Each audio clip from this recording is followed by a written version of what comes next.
আজি দৰদী শিল্পী জয়ন্ত হাজৰিকাৰ উপজাদিন চমু জীৱনকালতে অসমীয়া সংগীত জগতলৈ উল্লেখনীয় অৱদান আগবঢ়াই থৈ গৈছে এইগৰাকী বৰেণ্য শিল্পীয়ে 1943 চনৰ 20 ছেপ্টেম্বৰত জন্ম হৈছিল আজন্ম শিল্পী জয়ন্ত হাজৰিকাৰ পশ্চিমীয়া সংগীতৰ ধাৰাৰ সৈতে অসমীয়া সাংগীতিক ধাৰাৰ সংমিশ্ৰণ ঘটোৱা প্ৰথমগৰাকী শিল্পী আছিল জয়ন্ত হাজৰিকা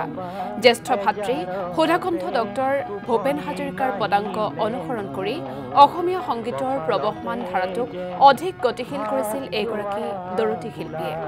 1963 চনত নেপথ্য কণ্ঠশিল্পী হিচাপে সংগীতৰ ক্ষেত্ৰখনত যাত্ৰা আৰম্ভ কৰিছিল জয়ন্ত হাজৰিকাই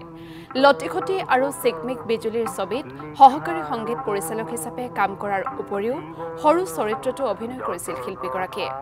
34 বছৰীয়া চমু জীৱনকালত অসমীয়া কৃষ্টিৰ পথাৰখন চহকী কৰি থৈ গ'ল জয়ন্ত হাজৰিকাই 1977 চনৰ 15 অক্টোবৰত মৃত্যু হয় এইগৰাকী দৰদী শিল্পীৰ মোৰ মন চাতকৰ কণ্ঠৰ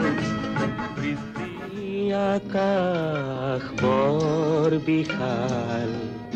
এই পথাৰ বৰ ৰসাল তেওঁ কিয় লাগে কেতিয়াবা বেজাৰতে টোপনি নাহিলে মোৰ কপালতে যেন হাত যোৱা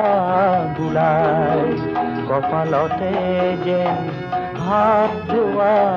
বুলাই লুইতৰ কোটৰ লিখাৰ গুমুৰ